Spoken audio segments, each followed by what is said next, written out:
السلام علیکم ناظرین، K92 نیوز کے ساتھ میں ہوں عروش خان۔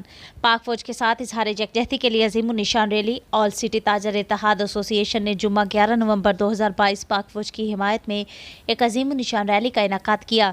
ریلی ساپہر 3 بجے ٹمبر مارکیٹ سے نکالی گئی، جس کا اختتام شاہراہ فیصل پر کور 5 ہیڈ کوارٹر پر ہوا۔ چیئرمین شرجیل گوپلانی اور مینیجنگ کمیٹی نے کور 5 ہیڈ کوارٹر پر یادداشت پیش کی، جس میں پاک فوج کی کارکردگی کو سراہا گیا اور تاجروں کی جانب سے اظہار یکجہتی کیا گیا۔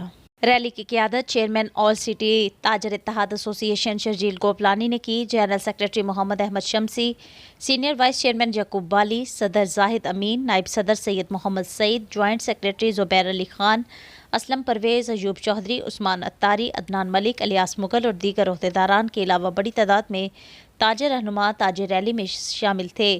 سندھ تاجر اتحاد کے چیئرمین جمیل پراچا، مرزا صادق بیگ، غنی میمن، حمیر خان اور دیگر رہنما ریلی میں شامل تھے۔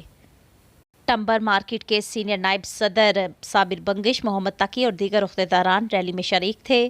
ریلی میں شریک رہنماؤں نے کچھ سیاستدانوں کی جانب سے پاک فوج کے لیے منفی بیانات اور الزامات پر مبنی پروپیگنڈا مہم چلانے پر سخت احتجاج کیا اور ان عناصر کی مذمت کرتے ہوئے پاک فوج کے ساتھ مکمل یکجہتی کا اعلان کیا اور تماشائیوں منفی بیانات کو مسترد کرتے ہوئے اس کی سخت الفاظ میں مذمت کی۔ تاجر رہنماؤں نے پاک فوج پر مکمل اعتماد کا اظہار کیا اور ملک کی سالمیت کے لیے مثبت کردار ادا کرنے پر خراج تحسین پیش کیا۔